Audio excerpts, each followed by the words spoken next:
The train screeched into the deserted platform at 11:57 p.m., its metallic howl echoing through the cold night air. I stepped inside, clutching my worn leather bag, the soles of my shoes clicking on the polished floor. The carriage was spotless, too spotless, like it had been cleaned for someone important. But there was no one, no chatter, no footsteps, just the rhythmic hum of the engine. I slid into a seat by the window. Outside, the platform lights flickered in slow, almost deliberate patterns, casting long, spidery shadows into the carriage. The air felt heavier here, like I had stepped into another time. And then I heard it, faint, almost inaudible at first, a whisper. At first, I thought it was the wind seeping through the cracks, but the sound came from the row behind me. I turned. Empty seats stared back. The whisper came again, closer now, soft, urgent words I couldn't quite make out. My pulse quickened. "Hello!" My voice cracked in the silence. No answer. A sudden vibration rattled the floor beneath my feet. The lights dimmed, just for a moment. I gripped the armrest, my breath held tight in my chest. When the train began to move, I glanced down at the seat next to me. A small, crumpled ticket lay there. It had today's date, my seat number, and my name. My hands trembled as I picked up the ticket. The paper was rough, almost brittle, like it had been printed decades ago. But the ink was fresh. My name scrawled across it in sharp black letters. I checked my pocket for the ticket I'd purchased earlier at the station. It was still there, identical. The train swayed gently, its rhythmic clatter on the tracks oddly hypnotic. I glanced toward the far end of the carriage, half expecting to see someone watching me. Instead, there was only the glossy reflection of the empty seats in the window. I slipped the strange ticket into my coat pocket, but as I did, a gust of cold air brushed the back of my neck, the kind that feels like someone is standing too close. I turned sharply, nothing. The whispers began again, this time clearer. "Not your seat." The words slithered through the air, each syllable dripping with intent. My chest tightened. I looked down the aisle and caught sight of movement, just a shadow, sliding from one row of seats to the next. It was too tall, too thin. I called out, "Who's there?" My voice bounced off the walls, sounding too loud in the empty space. The shadow froze. Then it vanished between the seats, as if swallowed whole. The train jolted, and the lights above me flickered once, twice, before settling into a dim, unnatural glow. Somewhere up ahead, a door slammed shut, and then I realized this train didn't have any other passengers when I boarded. The aisle stretched before me like a tunnel, dim lights flickering in uneven intervals. I rose slowly, my knees brushing against the edge of the seat. Each step forward felt heavier, as though the air itself resisted my movement. Between the seats, I caught it again. A shift, a ripple in the dark. It was like watching a shadow detach from the wall and crawl into the space between the rows. My breath quickened, clouding in the strangely cold air. I reached out and touched the back of a seat. The fabric was damp, as if someone had just been there, sweating or bleeding. My fingers came away wet. In the dim light, I couldn't tell if it was water or something darker. The whispering returned, but now it was fractured, coming from multiple places at once. "Too late. It's moving, don't look." I froze. The urge to glance over my shoulder was overwhelming. Slowly, I turned, nothing. But when I faced forward again, I saw him. 2 rows ahead, a figure hunched in the aisle, motionless.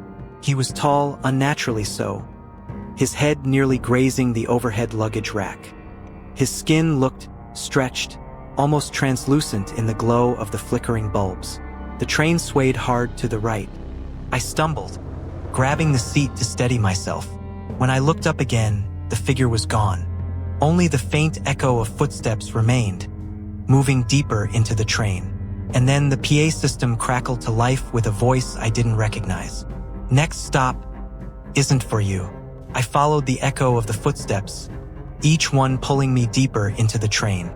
The carriages felt longer than they should have been, the rows of seats repeating like a looping dream. Up ahead, in the faint yellow glow, I spotted someone sitting by the window.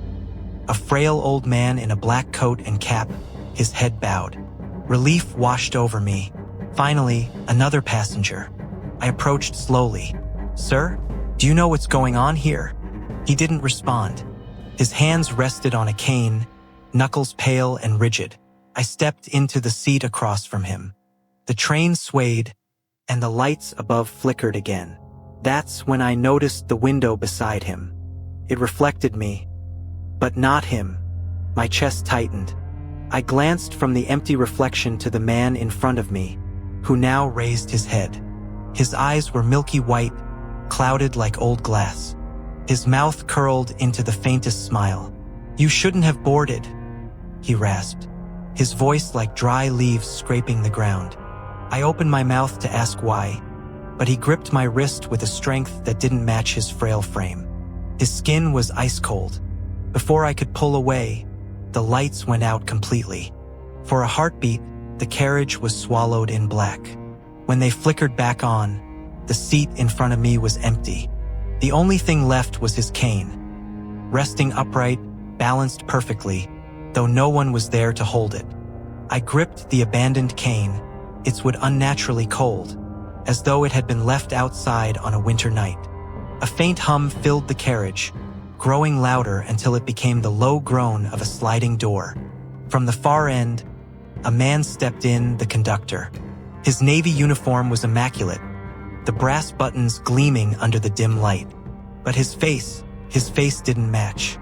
His skin was pale as parchment, lips drawn tight in a permanent half-smile. "Ticket, please," he said, voice low and deliberate. I fumbled for the one I'd bought earlier, handing it to him with trembling fingers. He glanced at it, then slowly reached into my coat pocket without asking. My heart hammered as he pulled out the other ticket, the one with my name already printed. "This one," he said, holding it up between us, "isn't from here." "What do you mean?" I asked, my voice cracking. He leaned closer, his breath reeking of rust and damp soil. "It's from there," he whispered, jerking his head toward the back of the train.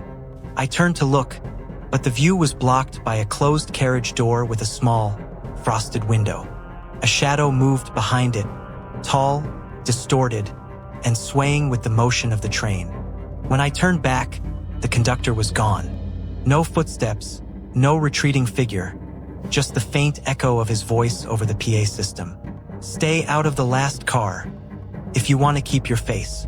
I moved through the carriages, my grip tightening on the cane as if it could somehow protect me. The train's windows now showed only darkness. No towns, no passing lights, just an endless void outside. Then, without warning, the train began to slow. The screech of metal against metal echoed through the hollow cars. My stomach churned. We weren't supposed to stop until the city. Through the fogged window, I saw a station appear out of the dark. Its platform was cracked, overgrown with weeds, and lit by a row of flickering gas lamps. A single sign hung from the roof, its letters twisted and barely readable. "Hallows Gate." I pulled out my phone to check my location. No signal, not even a clock display. It was as if time itself had stopped. The doors opened with a long, reluctant hiss. No one boarded, but I swear I heard faint footsteps on the platform, pacing just beyond the light. Then something caught my eye, a map on the far wall of the station. I could see the train's route drawn in red, but it didn't match anything I'd seen before. The city wasn't there. Instead, the line ended abruptly in a place marked the terminus. As the train began to move again, I stepped back from the window. For just a moment, in the reflection, I saw someone standing behind me. But when I turned, the carriage was empty. The train's pace quickened, the wheels hammering against the rails in an almost frantic rhythm. The air felt heavier now, as if the deeper we went, the more the world outside ceased to exist. Then came the sound, faint at first, a low murmur beneath the mechanical clatter. I thought it was my imagination, until it grew louder, clearer. A voice. It was coming from beneath the floorboards, rising up through the steel like water through cracks. I knelt, pressing my ear against the cold metal. The words were distorted, almost drowning in static, but I caught fragments. Wrong passenger. Should not arrive. I jerked back, heart racing. The voice didn't sound human.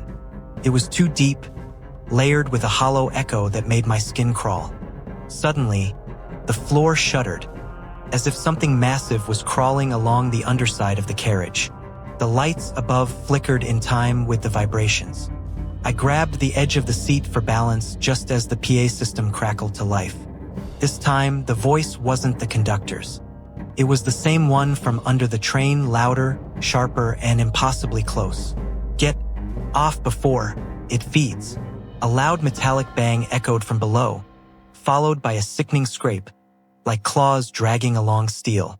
I stumbled toward the next carriage door, desperate to put distance between me and whatever was under there. As I reached for the handle, the floor beneath me buckled slightly, like something was pressing upward from the tracks. I stumbled into the next carriage, slamming the door shut behind me. The rattling beneath the train faded, replaced by a deep, steady hum. This carriage was different.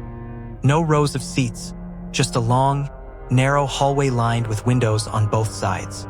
But outside, there was nothing. No tracks, no darkness, no stars, just an endless pale gray void, stretching forever in all directions. It wasn't like we were moving through it. It felt like we were suspended inside it, trapped in something's gaze. I approached one of the windows, pressing my palm against the cold glass. For a moment, it was just fogged over from my breath. Then a shape began to form on the other side, long skeletal fingers pressing back against mine from the outside. I stumbled away, my shoulder hitting the opposite wall. The glass didn't break. Instead, it rippled like the surface of water, and the hand sank away into the pale mist. The hum grew louder, and one by one, the other windows began to change. Each showed a different scene. A burning house, an empty child's bedroom, a graveyard with fresh earth still damp. And in each, I saw myself, standing there staring back. Then, at the far end of the hallway, a single door appeared where there hadn't been one before. A faint red light glowed from beneath it. As I stepped toward it, the PA system whispered, almost gently, "You've reached the last stop." The red glow beneath the door pulsed like a heartbeat.